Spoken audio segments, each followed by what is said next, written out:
Here, Tony Blair has made one of his strongest pleas yet for greater British involvement in Europe. He said it was a tragedy for Britain that generations of politicians had failed to appreciate the reality of European integration. But Downing Street said Mr Blair's comments to an audience in Birmingham didn't signal any change in the government's policy on the European single currency. Tony Blair stopped by for the launch of the new Range Rover before his big speech. He's convinced the euro could be good for business, but it's a much bigger test of salesmanship. A lot of people are still sceptical about the single currency, so today his pitch was subtle.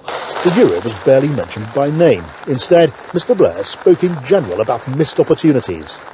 The tragedy for British politics and for Britain has been that politicians of both parties have consistently failed, not just in the 1950s, but on up to the present day, to appreciate the emerging reality of the European integration, and in doing so, they failed Britain's interests.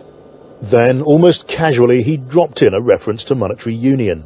As for the euro, the conclusion of this argument is not that we go in regardless of the economic conditions. It is that if the economic tests are met, political or constitutional barriers should not prevent us joining.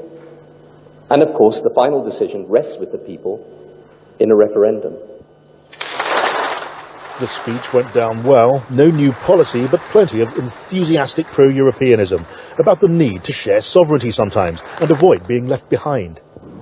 The Prime Minister still hasn't committed the country or the government to the euro. He'd have trouble with a cautious Chancellor and a Eurosceptic public if he did. But one by one, these speeches make it harder to see him backing away from the idea, even if he wanted to. The Tories saw the advance billing for today's speech. They think Mr Blair's campaigning for the euro by stealth. It may well be a softening up exercise for the British public, and they're going to spend the next 4 years trying to persuade the British public it's inevitable. It's not. Not yet, anyway. Tony Blair didn't seem to mind the anti-war protesters who came to see him off. His role in the international war on terror may even have given him more confidence to face the coming battle for the euro. He'll need it. It'll be tough going. John Pienaar, BBC News.